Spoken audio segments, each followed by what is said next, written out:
Mr. Crump. Mr. Crump. What is it, Mr. Mulder?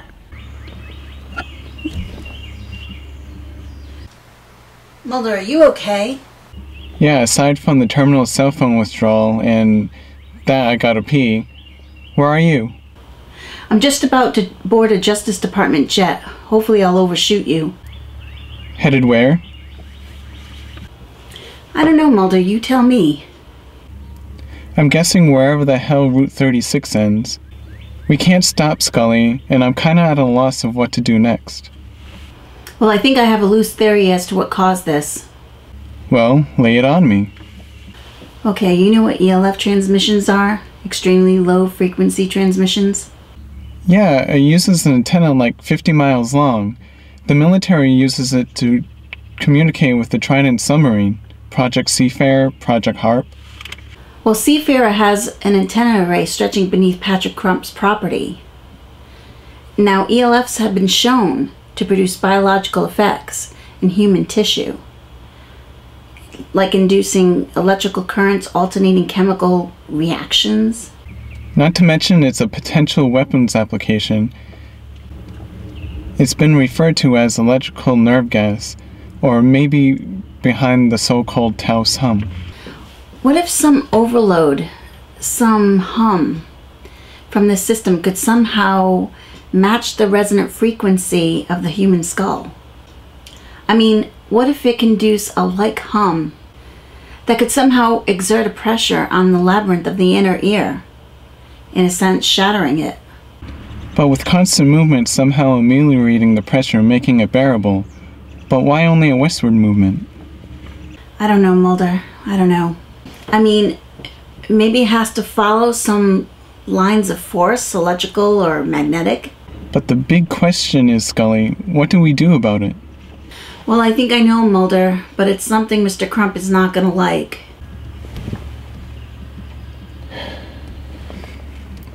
We'll be there. What? Well, whether they did this to you, intentionally or not, you're right. They did it to you. So what do we do? What do we do? Your one chance is to meet my partner at the end of this highway. There, she will insert a long, large bore needle into your inner ear, hopefully relieving the pressure. When we get there, she's only going to have one chance. She's going to have to work fast. She's not going to have any anesthetic, and it will probably leave you deaf. But I'll live, right? That's what it's all about, right? Alright, man. Let's do it. Mr. Mulder, could you go a little bit faster, please? A little more is all I need. Sure. Just a little bit faster. Greetings! Welcome to another episode of Ghosts R N.E.A.R. As you can see, Keith and Sandra Johnson are not with us tonight, as they are home dealing with a family issue. We certainly send our thoughts and prayers to Keith and Sandra at this time, and hopefully they can resolve their issues and have them back here next month. My name is David Grist. I'm an investigator with New England Anomalies Research. And tonight we investigate strange sounds. Strange sounds happening in Warwick. What are they? We're hearing everything from loud booms that wake up hundreds and hundreds of people to thunderstorms. Thunderstorms without a cloud in the area. No clouds at all. So without further ado, let's get into the strange sounds that are happening in our area. Tonight we have a roundtable discussion, and we'll also interview a couple of people that have heard these strange sounds and get their take on what they could be. Today is June 4th, My camera's on 2013, Okay. and we're hearing some very strange sounds from the Providence area, which is to our north from here at Connecticut Point. We have no idea what they are. It's kind of a low rumbling, and Janine and I are out here to see if we can figure something out. Well, she's a nurse. That was it. That is up. I have never heard that before. It does sound like thunder, but there's no thunder anywhere. Yeah, yeah. There's not even like anything on radar or anything. Yeah, it actually sounds like thunder off in the distance, but on the weather.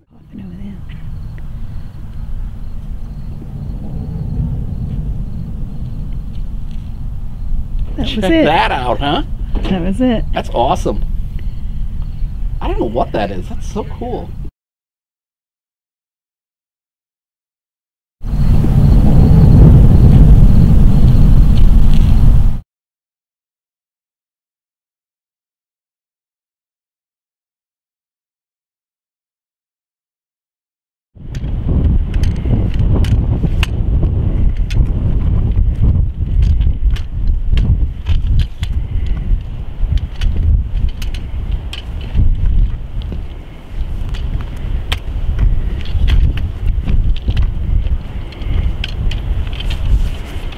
Moon.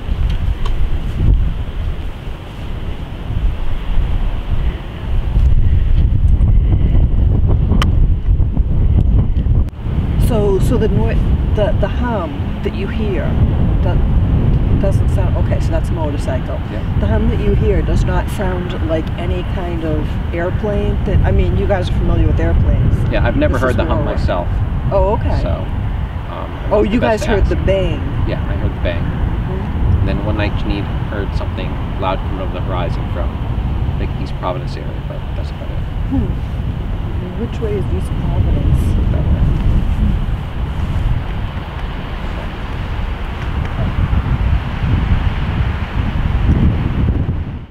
Well, in November 2012, Gene and I and a friend were sitting around in our dining room, and all of a sudden we just heard like a loud noise. It sounded almost like an explosion, and we couldn't tell where it came from, but it was just powerful enough that the whole house shook a little bit, like not so much as an earthquake, but like a quick bang, and you could feel it in your chest a little bit, and it was alarming enough that we thought there was an explosion nearby. We're fairly close to a main road, you know, who knows, gas truck could have gone up, or we're close to an airport, it could have been something wrong there. And so we ran outside, well not ran, but we walked outside to take a look around, you know, was there a fireball in the sky, or just could we hear sirens or anything, and there was nothing. And we're standing around outside looking around, and after a minute or two, one of our neighbors came out in her house robe with her slippers on. She's like, "Did you guys hear that?" We're like, "Yeah." And then another neighbor was up and talking to us out of their window, and everybody heard it. And it was loud enough that I saw at least one of the neighbor come out of their door down the street to see if they could see what's going on. And but there was no follow-up noises or anything. It was just a weird event. It was, you know, so much that it even ended up making the local news. I guess people heard it over several towns, but nobody seems to have reported anything visually that they could link to what could have caused it. So I don't know, I just pulled up here. I don't even remember, that was so long ago, somewhere near the end of the parking lot towards the, you know, where the picnic tables and stuff are. And there was a police officer out here already, and he was just standing next to his car up on the sidewalk looking around with a flashlight. And I don't even remember exactly what I said to him, but he had come out here because people had reported something, and he was trying to figure out if there's anything going on.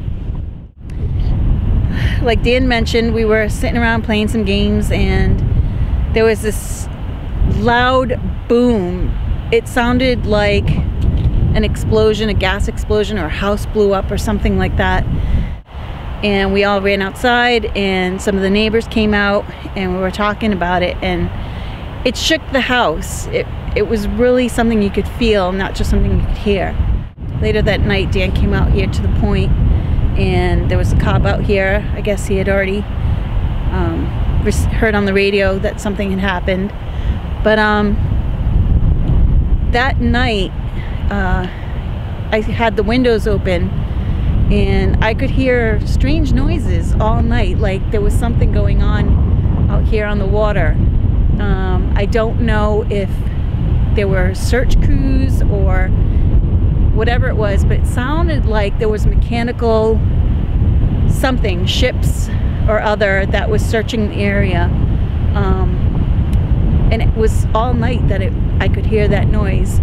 And I mean, to this day, I still don't know what the bang was. I don't know if there ever was an explanation for it. A couple months after that, Dave, Gris, Dan, and myself came out, and we were just spending some time out here, and there was a strange noise. It sounded like thunder, but it was a clear night. There was no heat, lightning, or anything. And it sounded like a rumbling coming from that direction. And it was something you could kind of feel, not just hear. But again, I couldn't tell you what it was. We almost wanted to jump in the car and go and find out what it could possibly be, but still no idea what it was. You said that it was on the news. Did they draw any conclusions? Did they talk to any experts and figure out anything? Or did they just leave it as a story with an open end? I don't recall ever seeing any explanation for what it was. I do remember that they said that the noise that I heard all night was the lighthouse. And we're out here now, and there's obviously no noise from the lighthouse. So, and I know I'm out here all the time. And I know whatever that noise was that I heard, the mechanical noise, was not from the lighthouse. Are there any type of underground tunnels or like any? Now we're out at Connecticut Point, which sits pretty much in the middle of the bay, at the top of the bay before the Providence River flows into it. And the only thing that some people have speculated was that, there's the Naval Undersea War College that's down in Newport, there's Quonset Point, that maybe there was some kind of experiment or something underwater that potentially blew up, but that's just speculation. I don't think there's been anyone that said it was anything that they did. The Leonid meteor shower is that time every year, although I suppose if it was a meteor that exploded, they would have probably identified that. Actually, you bring up a good point. There was some theories about it being a meteor, but no one saw anything in the area, or no one saw a meteor. Whether or not one got really close to the ground and exploded, that's a possibility, but I don't think there was any reports of that, but we can definitely look that up. She's just got it cracked open, I don't know. What was that? No idea. That was an interesting That was, sound. yeah.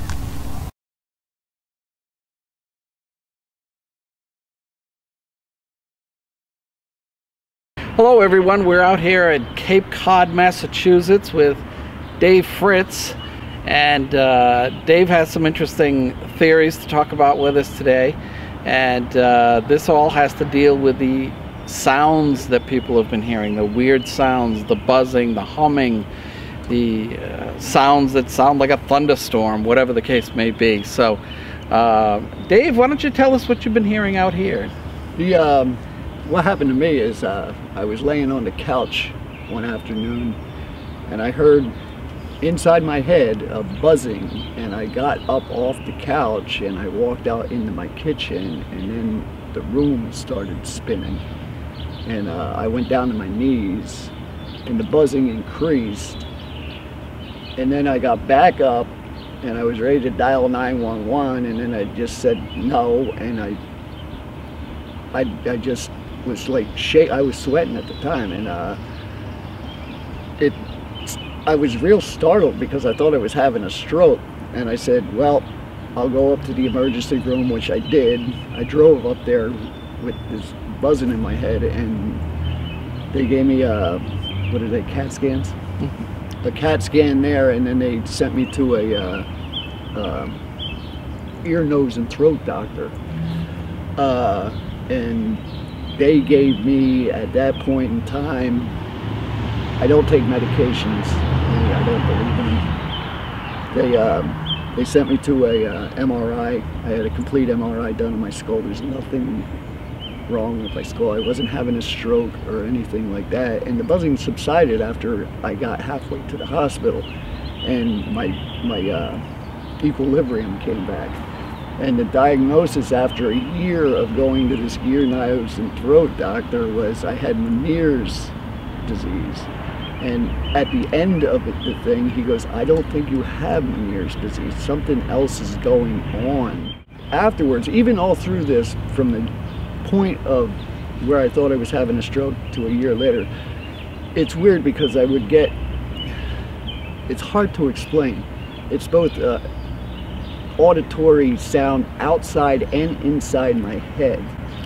Okay, and some of those sounds weren't just a buzzing. It was like Morse code in one ear, and then a sharp pain in my right ear. I mean, it's a shrieking thing, and then it was sort of like words I couldn't understand. It's weird. Wow, that's interesting. Have you had this episode happen again since? Yeah, really? I've had it happen several times. Matter of fact, at nighttime sometimes I'm sleeping and I'm not dreaming and I'm hearing words in my right ear. And it's weird. And sometimes I'll pass someplace, and I know it has to do with pressure because I can feel the pressure in the air sometimes when this stuff happens, and that's when the buzzing comes into my ears. Do you have any clue what it might be? Any theories? I checked around, and I know I don't like to go into conspiracy theories because everybody goes, oh, it's a conspiracy theory, but they do have equipment that can make people sleep. If you look up the stemoceiver, Dr. Delgado, after they made the stemoceiver in 1948, they did a thing in the University of Illinois where they put half the class to sleep while the other class was awake. And that's interesting. With radio frequencies. And if they could do it back then, they got probably much better stuff nowadays. Oh yeah, I'm sure. But there is like we were talking about before, there's a infrasound. Infrasound, yeah. Yeah, and that deals with pressure in the air and everything, and people get, it affects people in various ways too, and it could be that, but that could be made too to happen. Now you live fairly close to the Fort Edwards Camp Otis Air Force Base area here. Yeah, I used to work out there. Do you think that there's something out there that is causing this? Well, actually, people don't know this. The forerunner to the program of Project HARP from Raytheon was done out there. And really? Yeah, and it was also done in the Bridgewater Triangle. No kidding. It's interesting. Yeah, a lot of people don't know that. That's why those towers are out in the triangle and that stuff. Okay. That was the prototype, small prototype for Project HARP, which is up in Alaska right now. Has anyone else experienced this phenomena that you either hang around with or in your home? I don't know. Right now there's a renter where I live that I think is going through the same thing that I went through a year ago, because she's been out sick. She's been in her apartment sick. And it has to, the doctors are telling her it has to do with sinus, ears, nose, and throat thing. How long have you been in this area? Oh, this area particular? Just about 2.5 years now. Okay. So this happened pretty much just after you moved in. Yeah, this happened right after I moved in to where I live now. Okay. Are there any unusual geological or other features around here that you might think might contribute to the phenomenon? Not really. Hello everyone, this is Dave Grist from E104. We're here in Warwick talking with Jeff Belair. With me is Nathan Mayer, and we're talking with Jeff tonight about some sounds that he's heard from his house, which is not too far from our place in Warwick. And Jeff, why don't you tell us what you heard? Well, multiple occasions over the last 7 years or so. We've heard booming sounds, middle of the night, explosion sounds, vibrating, humming sounds, and a lot of it seems to orient toward the water, toward the bay over here. Okay. Any clue to what it might be? Or? Really had no idea. No idea. It'll wake you up out of a dead sleep, though. Whatever it is. Yes, I know it will. Yeah, can you tell us a little bit of detail about the sound? What exactly did it sound like? I mean, sometimes it's almost a buzzing, vibrating sound. You can almost feel it, like vibrating the floor of the house, the bed frame. Okay. Almost droning type of sound, like a large piece of machinery running nearby. But there's nothing, you come outside, you can't hear anything. Does it affect you in any way? Bodily, I mean. No, I wouldn't say that. No. It'll wake you up, but. Okay, yeah. What's the duration of the sounds? Oh, I've seen it go for like, 20 minutes, half hour, up to 4 or 5 hours. Really? I've actually heard it waking up in the morning when the alarm clock goes off, and heard it when I went to bed. Do you suspect that it might be something coming from across the bay, or something in the Providence area, the sound coming down the bay? It just seems to be generating out of the ground. It almost feels like I can't pinpoint a direction with the vibrating sound. The explosions and the booms, that more comes from the water toward the bay. Okay. Those vary in intensity also, and sound. Sometimes they're more of an explosion sound. Other times it's a loud thump, like somebody dropped a massive piece of lead somewhere. That's what it feels like. The ground actually thumps. Not so much a sound of an explosion, just you feel the ground almost like an earthquake, like ba-boom. And it comes in pairs, usually 2s or 3s, like ba-ba-boom, or ba-boom, like that. And it's waking my wife and I both out of sleep. So it's not just me, my ears playing tricks on me. She hears it too. When you heard these sounds, did any of your other neighbors come out, or did anybody get together and talk about it? Or no, well, we've talked about it. It usually happens late at night, so nobody's going outside really. But next day or a few days later, be outside, see the neighbors actually moved that we lived across the street. Talked to them on a couple of occasions about it. They heard it also. Okay. What do they suspect that it might be? Did anybody have any thoughts on it? We really didn't. I mean, you didn't? Okay. Your mind goes in a lot of different, crazy directions. It does. Trying to figure out what it could be.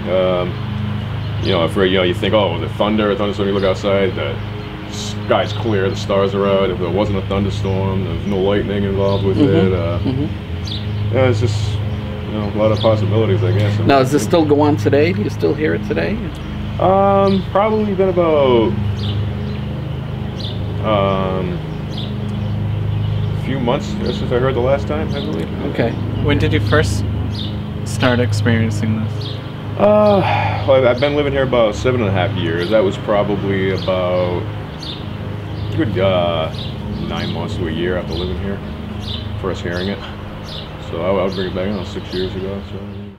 I understand you have a friend who lives in Maine, is that correct? Yes. Yeah. And he's been studying sounds that he's been hearing up there. What can you tell us about that? Yeah, he's a good friend of mine. His name is Ralph. He used to be a full-time RVer. He traveled the country, the Midwest and here. He's a native of Rhode Island. For years, I talked to him on the phone out in the Midwest, telling me, hear these sounds, same exact things I was hearing here. The growling sounds, droning sounds coming from the ground, and he'd be in the middle of a desert in the middle of nowhere. Walk outside 2 in the morning and you could actually feel the ground vibrate, and there's nobody around for hundreds of miles from him. Yeah. Same thing, booms that he would hear. He moved up here to Maine about a year ago. He finally bought a house up there, and instantly he was calling me. He says, "Jeff, you won't believe it, the growling sound is here." And it was driving by. I said, I know what you're talking about, because I hear it myself. And so we've actually heard it on the same occasions. That's a long stretch. Oh, that's interesting. Between, the same night we've actually experienced it. That's a long stretch between here and Maine. Yeah, it's a good 500 miles at least. Absolutely where he is. Yeah, it's up toward the northern end. So it's widespread, whatever it is that people are hearing. That's interesting. Now, I heard you mention something to someone about he may have, he's trying to narrow down the frequency it's coming in on? Yeah, it became a, you know, a part-time job for him to figure out what it was. And he's actually got his hands on some software for his laptop that he was using, frequency, recording the sound, trying to get it at night, capture it, and find it on a scale. And I think, don't quote me, but I think he's finding between 50 and 60 Hertz, if that makes any sense. I'm not an expert on that makes sound sense. department, but he's narrowed it down to that window, whatever it is. Okay. Now, what does he feel it might be? Has he said anything about that? When he was out west, his first thought was underground drilling. Okay. Because of the amount of military bases out there. Right. We know there's underground facilities out there. Yeah. That was his first thought. If that's the same thing happening here, possibility again. Once again, that's, you know, the mind wonders all the different things it could be. I guess that's a possibility. Somebody's underground drilling here. Well, one of the thoughts I had was that in Providence they've been drilling underneath the city with one of those large mechanical drills. Yeah. And I'm wondering if the sound is escaping through the ground that way. I don't know, but it's a possibility. You know. But I think they've finished the drilling now and have stopped, you know, making the noise that they were making. So I don't know if that was a coincidence or not. So who knows? I know we are close to the airport here in Warwick. Absolutely. And I have seen aircraft come over your house. So are you sure it's not one of those at all? Or? No, I've lived in Warwick. Even as a child, I lived in Warwick. You've grown used to the sound of airplanes, the sound of the airport, what comes out of it at what times of the day. Yep. And usually by 11 o'clock, midnight, the sound is stopped with the air traffic around here. Right. These sounds will be, you know, like I said, 2, 3 in the morning. Sometimes you just wake up and there it is. You know. It's, well, you know, and I know that the Navy down here in Newport does testing of torpedoes in the bay here. So my thought was, well, maybe one of them went astray and they had to detonate it, you know, and get rid of it. So I don't know. That's a possibility. Yeah. Who knows? But you know, I have military experience. I've been there, and I've heard explosions, and you know, they certainly don't. The sound does not carry into another state.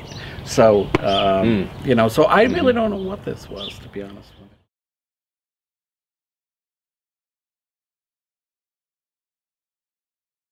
So we've been spending some time, obviously, out on Connecticut Point, trying to track down some of the strange noises. And, you know, as we discussed, back in December of 2012, there was a big boom heard out in the bay. And it was enough to wake up all the neighbors and get them to come out of their houses and talk about it. And, you know, that kind of kicked it all off for me.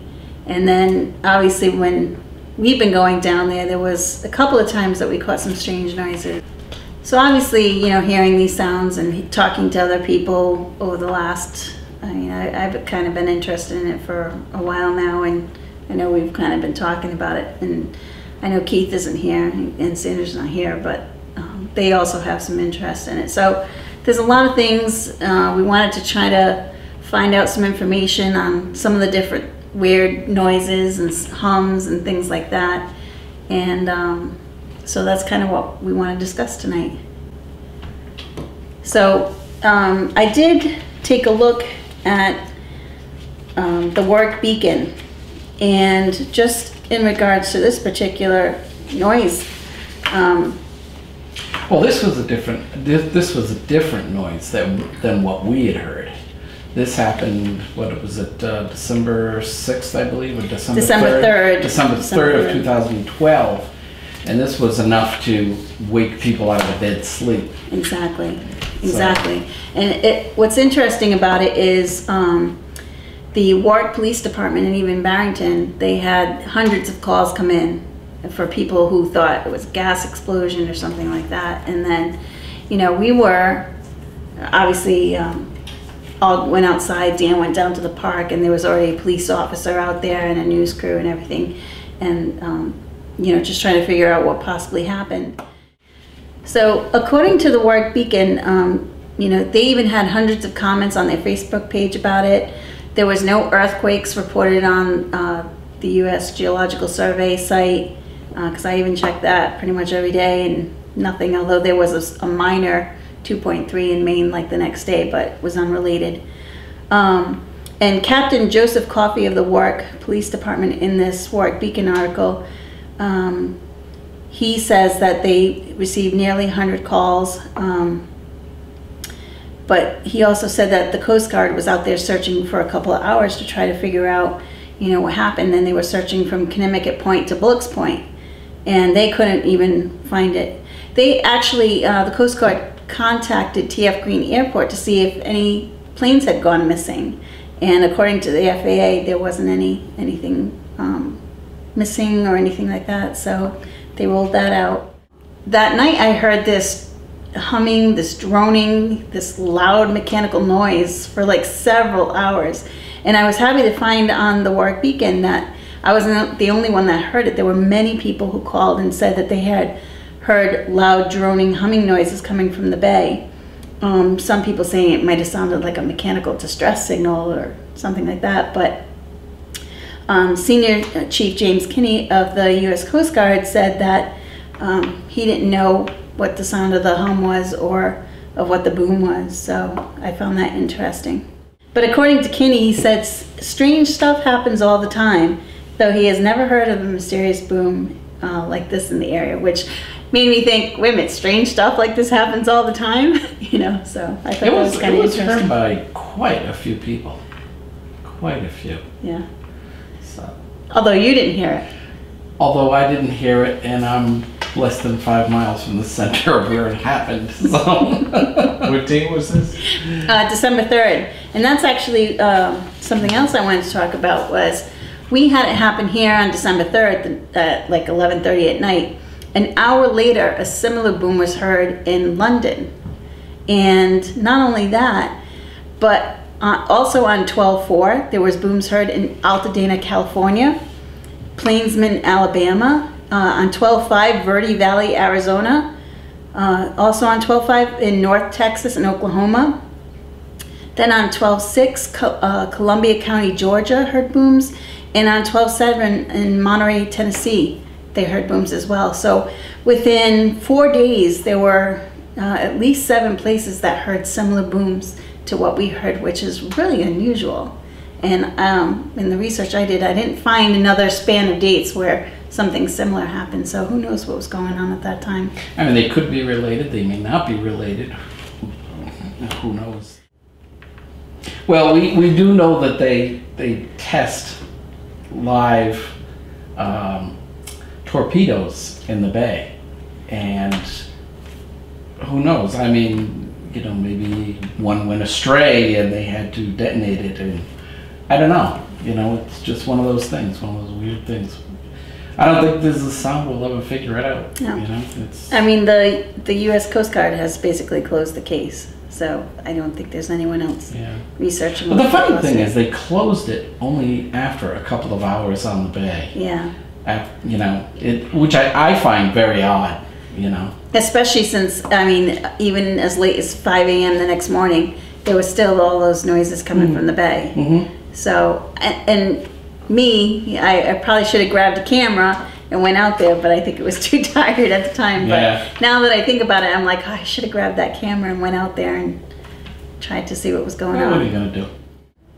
So even before HAARP, Nikola Tesla back in like the 1912s was experimenting with energy and electricity and using the ionosphere, etc., to kind of provide free energy for everybody. And some believe that his work, in a way, somehow got morphed into what we know today as HAARP. It's known that when Tesla died, the FBI and the CIA raided his hotel room and took all of his documentation on what he was working on. But, you know, Tesla talked about frequencies that could do things like split the Earth in half, you know, so he was really kind of out there with those things. But There's a person named by the name of Bernard Eastland who he studied a lot of what Tesla worked on, and he ended up applying for a bunch of patents. And the purpose was to kind of take some of Tesla's ideas and turn them into reality.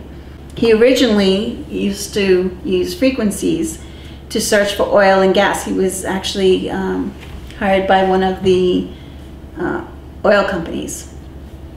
And what they would do is he would take these systems where he could shoot, I think it's 30 watts into the earth, and based on certain frequencies you could say, oh, okay, there's oil hidden there and there's gas hidden there, and that's where they would know where to drill for.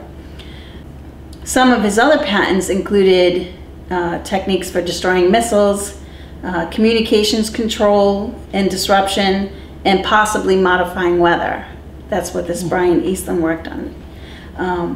And finally, he also had a patent on how to lift a portion of the ionosphere into space in order to deflect incoming missiles. So there's some people who believe that, you know, HAARP kind of came out of the Star Wars, you know, Ronald Reagan's Star Wars ideas, where he wanted to stop missiles coming in, because when a missile comes in, intercontinental ballistic missile, it actually uses the ionosphere to know where it's going. So if you could lift up the ionosphere, you could kind of change you could deflect where the missile was going. So he also talked about choosing a phased array antenna because it could be aimed. So that a lot of people think, all right, you know, that's another reason HAARP is bad, is because it can, you know, choose to shoot where it wants to shoot this beam. You know, it's funny. A single laboratory with a single antenna doing experiments like this, I can see.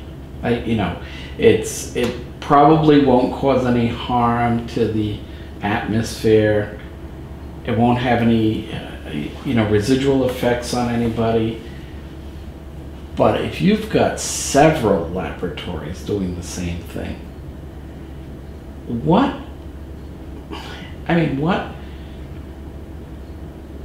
effect is that having on the atmosphere, the people? You know, I wonder if they ever thought about that. Well, I think they did. So remember how I said when they used to do the oil and gas research, they used to put 30 watts into the ground. What HAARP does is it's not 30 watts, it's a billion watts. Yeah, I was going to say 30 watts is nothing. No, but this is a billion watts. And one of the people, I think his name is Brooks Agnew, talked about, because he also did kind of the searching for oil and gas under the ground using wattage, that if you took a billion watts and shot that into the ground, into the earth, it could be enough of a vibration from the frequencies to cause earthquakes. And that's one of the things a lot of people say about HAARP, is that it causes earthquakes. There's actually a Dr. Nick, I'm probably going to say his name wrong, Begich, who is the co-author of Angels Don't Play This HAARP, which I thought was a funny name. He said that there's a document that was written by Lieutenant Colonel David J. Dean of the U.S. Air Force from the Maxwell Air Force Base. And it has a foreword by Newt Gingrich, of all people. But the document is called Low Intensity Conflict in Modern Technology. And he says in that document that it lays out the use of electromagnetic weapons technology against human beings. So I thought that was pretty interesting. So you were talking about, you know, what this could potentially have an effect on people. And Dr. Beverly Rubik, who's a biophysicist, she said that people generate a magnetic field on their own, mostly the highest levels in their brain and in their hearts. And she also said that every cell in our body has a powerful magnetic substance called magnetite. I had never heard of it before, but I thought that was kind of interesting. But she says that this magnetite can react to ELFs, extremely low frequencies, that are put out into the atmosphere. when ELFs are in our environment, our brain tries to mimic what's around us. And some people think that because very low frequencies in the human brain can put us into a meditative state, or certain ones put us into a happy state, higher ones make us more aware of stress, that if there's ELF being emitted around us, it could control our moods and things like that. All I know is that they use very low frequencies to send through the water to communicate with, friendly submarines. But that's all I know about it. I know some people believe that they're affected by that, and who knows, with the magnetite being in cells, that may be true, because we do know that, radio waves affect people in certain ways, and so does EMF or ELF. So, yeah. Those frequencies that the submarines give each other, could that affect fishes, and why sometimes you see washed up whales or that's a good question. That's a possibility, I would imagine. I don't know. It's a good question, huh? The same for birds. One of the things that we were tying this back to sound now. I mean, ELF is one thing, but sound is another thing. There's a Dr. Patrick Flanagan, who is a electromagnetic specialist, I guess. He learned how to transmit sound to the brain using electromagnetic waves. So he feels that HAARP can be used to control the human mind and a lot of other things. So he's got concerns there. There's some things that we know about sound, but I think there's still a lot that we don't know. I don't find it interesting. I find it scary. You find it scary? Well, that your government has these tools at their disposal and they could use them at any time on anyone. You would hope that the knowledge, or the quest for knowledge, is done in a way so that we don't end up hurting ourselves. You would hope. You definitely would hope. Germany in the 1930s.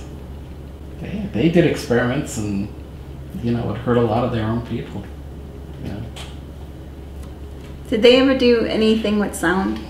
I don't know. Or ELFs or anything? I don't know. I know they were very active in advanced technologies, but I don't know exactly what they were into.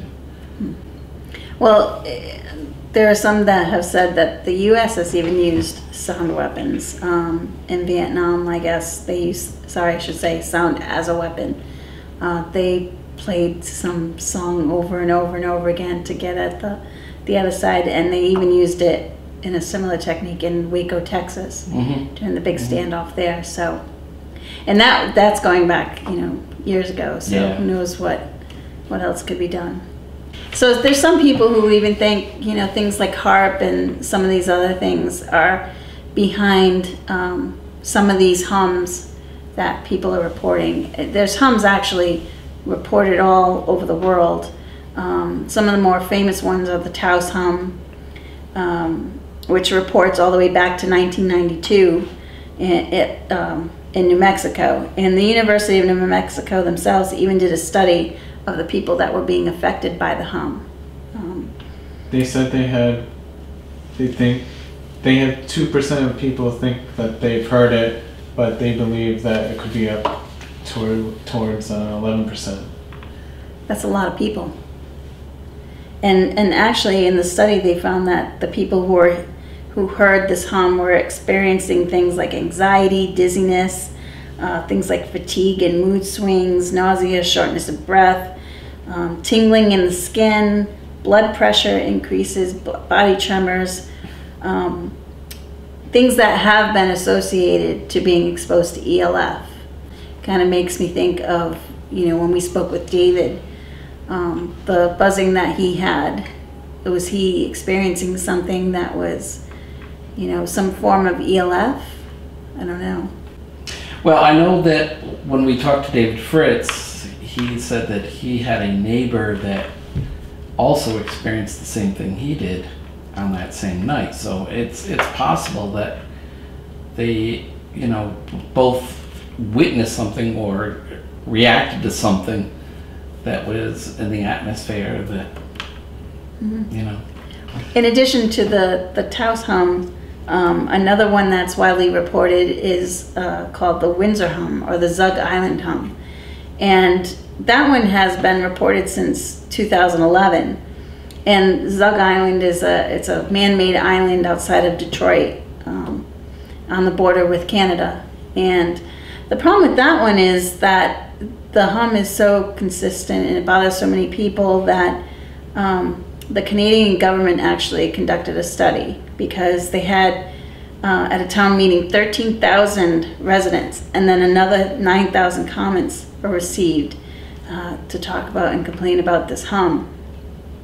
So the Canadian government in 2013 allocated $60,000 for the University of Windsor to go out and investigate the source of the hum. And so there was a scientist there that used some sound level meters and a portable array of cameras and microphones to try to identify the source. And the study has been finished for a while, but it hasn't been released. They were supposedly supposed to release it in January, but now it's been pushed out to July. I think part of the issue is because Zug Island itself is in Detroit, which is the US, and the study was done in Canada, that there might be some international issues there, but I think a lot of people really want to know what the source of that hum is. Some people have tried to blame a steel plant that's out there, but the steel plant, I guess, has been shut down for a while, and people can still hear it. A little tough to make noise when you're not making anything. Exactly. Yes. So, you know, taking that, I mean, we obviously don't have anywhere near that type of issue here in this area, but the fact that we're having these unusual noises and booms and things like that, you have to wonder what the source of them is. Mm-hmm. You know, the one that we heard the other day, I don't know if it was necessarily related to the other ones that we heard that one time for a half an hour, but I couldn't even tell you what the source of that was.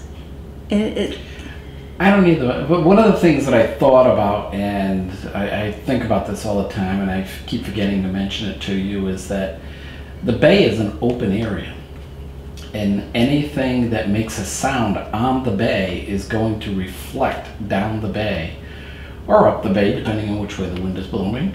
But it has nothing to bounce off of. So you're hearing it just as much as the person standing next to it is hearing it, you know? So, you know, whether those sounds were,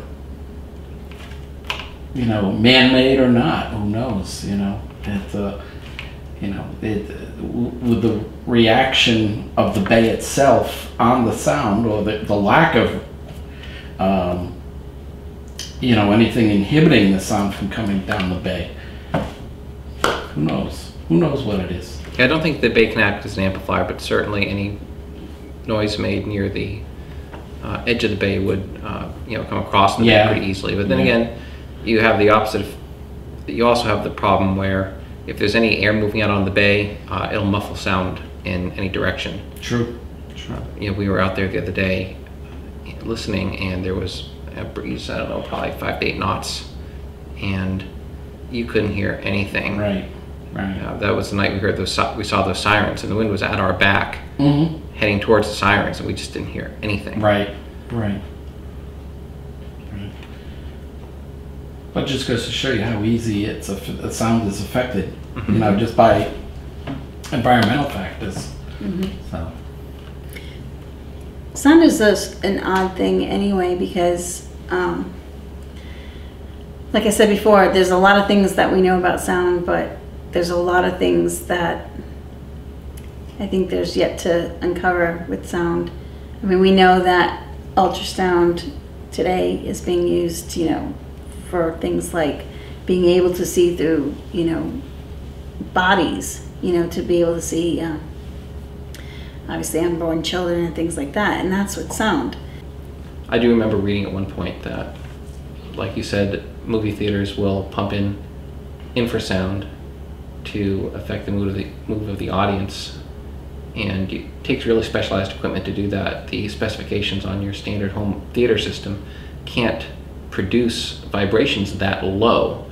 You actually have to go out and buy very, very special equipment in order to get that theater-like experience in your house, because your average home theater receivers are only rated down to, you know, reproducing sounds around 20 hertz, and infrasound is significantly lower than that. And that's one of the reasons why infrasound freaks people out, is because your body picks up the vibrations, but you don't actually hear it, which is you know, like a break in your mind. If you feel a bass drum beating away when you're at a rock concert, you can see the bass drum and you can feel it because it's going to amplify, but you can also hear it. Now imagine you're sitting in the front row of a rock concert and you feel the bass drum, you know, vibrating your body, but you don't actually hear it. That's kind of what's happening with infrasound in the movie theater. And the other thing is, infrasound is a wave, and anybody who's taken, you know, junior high science classes where you like drop 2 rocks in the water at the same time and watch the ripples start to interfere with each other and everything, and you know, it can have peaks and valleys depending upon transmission medium, how many different sources there are, what their intervals are. You could get infrasound sources to interfere with each other in ways that might or might not actually cause you to feel it in one place or hear it in another, yet, you know, a few feet or, you know, a few miles away, they've got nothing. So there's so much that could be at play here with sound and the way it travels through different medias like air, water, the ground.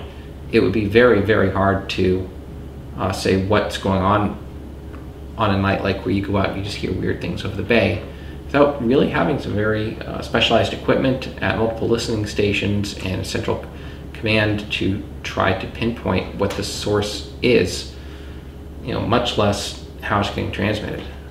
Is it possible that what we heard was output of some kind of infrasound? Is that why potentially we felt it as well as heard the low frequencies, but it's very hard to actually hear on the recordings? Well, if you've ever been next to something really heavy getting dropped on the ground, you've got that same dual reaction. You will hear the impact.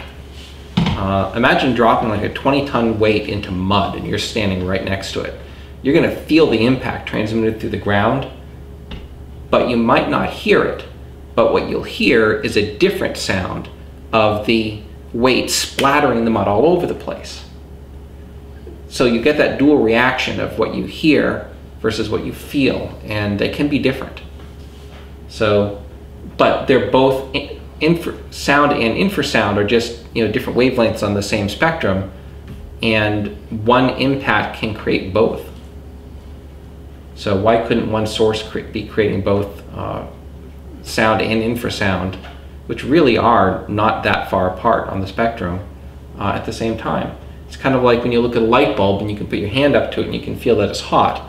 Well, it's generating electromagnetic radiation in the visible band, but it's also generating electromagnetic radiation a little further down the spectrum in the near infrared, and maybe even the long infrared, and that's what you feel with your hand. So why can't, you know, a sound source create a wide enough spectrum where it crosses over the boundary of what is perceptible with our ears? One of the things I found interesting in kind of the discussion about ELFs and at certain frequencies, and kind of tying it back to what you said, the effects on people. I think I mentioned it to you guys, and I know I sent you a little clip of there's a project out there called the Major versus Minor Project, and other people who have been doing this, and I've kind of always been interested in this as well, but songs that are in a major key seem to be happier or have a livelier, lighter than songs that are in a minor key. And this project is actually taking songs that are in one key and turning them into the other key. So like the song Happy, they took it from a major key to a minor key, and it really sounds like a completely different song. And you have to wonder the effects on sound and how that affects people in our brains and things like that, where even something as subtle as, whether a song is in a major key or a minor key can affect the mood or how you feel about something. So, if we're being surrounded by ELFs and things like that, I could see how it could potentially affect people's moods and things like that. Something you mentioned earlier, where you related a story about creating sound with electromagnetic waves, reminds me that I believe years ago people started doing research on that, and one of the effects was to be able to have a focused beam of electromagnetic energy at the right frequency intersecting a person's head would allow a person to hear quite clearly whatever message was being recorded and translated into those frequencies. And one of the experiments was have a generator somewhere like out on the street where people would walk through this beam and hear something and then immediately lose it when they stepped out of the beam again. And I believe there may even be laws on the books against using that kind of technology for things like advertising and other applications where you could make somebody hear something without any indication of what the source was. Can you imagine because that? That type of sound is non-directional because it's in your head. It's not coming through your ears. So it'd be like you're standing in a room and you could hear something and you would have you could turn left, right, up, down, you would not know where it's coming from. And with that technology, it could be done on a fairly large scale because you can create electromagnetic frequency generators of varying power. It just depends on how much electricity you can pump into whatever mechanism you're using. So you could be standing in front of a store window and they could be shooting this electromagnetic frequency at you and it going in your head and making you feel happy and going, hey, you want to come in and you want to buy this product. So, well, not just that, but you could actually hear a recorded advertising for the store at the same time. And then when you walked out of that, you wouldn't hear it anymore? Yes. Or when you walked out of its range, because like any energy that's created as a wave, you can direct it. That's messed up. I've heard of that advertising for a paranormal reality show that they use that type of advertising for. What do you mean? They actually had created an ad to do that? I think it was in New York, they tested it with the paranormal reality TV show. Before it premiered, putting commercials in that kind of a ad. I remember something about that, yeah. So the commercial, as you're sitting there watching the commercial, you're getting this message when in you your came head. into the area where it was beaming to, you started hearing it. Oh, so you didn't hear the commercial. No. It was just happening inside your head. I've heard that they use that type of advertising Really? for that.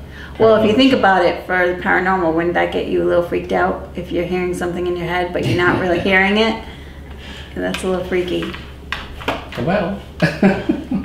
Now, if there's a law that's permitting companies from doing that, that doesn't necessarily hold true for the government. As a matter of fact, the Army has a weapon like that. Oh, they do? Yes. It's, I don't know exactly how it works, but I know it's an antenna that's mounted on whatever vehicle they're using that points at a crowd of people. Let's say, you've got a small riot going on. It points the weapon at a crowd of people. You can be standing beside it while it's operating. You don't even hear it. But the people that it's pointed at have sharp pains in their ears. Wow. And it stops them from being out of control. That's what it does. But that sounds like what they were talking about with HAARP. but on a much larger scale. If they could shoot that beam up and, you know, send the ELFs down to a very large region, and make all those people calm down, like say there was a huge riot or something like that. That's kind of scary stuff. It is. It's very scary.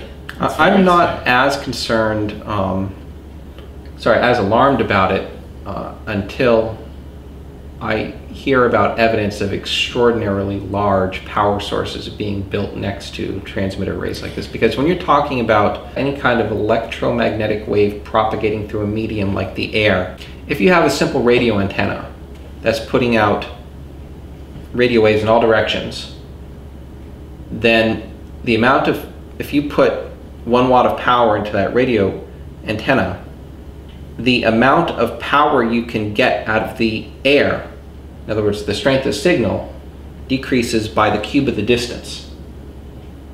So even if you took the majority of that antenna's output and you managed somehow to focus it in a single direction, you're still up against a major fall off of power at the target relative to the amount of power being generated at the source. So if you've got, let's say, an antenna array in Alaska trying to hit New York with the beam of energy that can do anything, I can't see how they could build a power plant big enough to get something based on EMF to go that distance with that accuracy and have any real impact. Well, here's the thing. They talked about that, and the technology used into creating that beam does accelerate it and strengthens it. And then when it bounces off the ionosphere, which already has all this energy in it, they say that they can make it go those distances. And by changing the angle of the beam, if they want to reach New York, they just need to beam it above to somewhere where the angle would make sense to hit New York. But they do talk about how they've been able to overcome that. And then the other thing, it's funny that you said kind of getting a power source. There's this thing called Shiva. I don't know if you guys have heard about it, but it's supposed to be a very, like a humongous bank of capacitors. And you know how capacitors work. And basically what they can do is to store electrical energy, which can be released extremely quickly. And the amount of energy that they can get out of it is equal to the entire US production of energy in that time. That's a lot of energy. And that's just at this one thing called Shiva.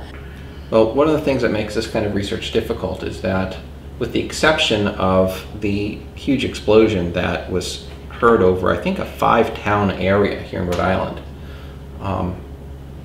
a lot of these sounds that we were hearing out of the point, for example, are the kind of sounds where if you were in your house, you might not even hear them. Right. Or if you're outside and you heard them, but you were in a more populated area, your brain would just easily write it off as some mechanical noise or a truck going by the next street over or some piece of industrial equipment.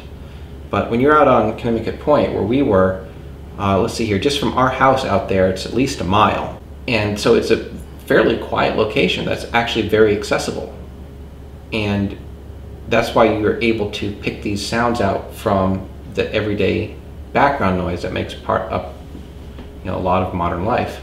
It could be man-made sounds that we're hearing. It could be, government experiments that we're hearing. We have no idea. And, the government's certainly not going to admit to it. But the sound that we heard in Warwick that night definitely raised an eyebrow when the Coast Guard just ended their search 2 hours after they started. So I mean, it makes you wonder how much effort they really put into investigating this thing. So, and I mean, it was heard by hundreds and hundreds of people. So.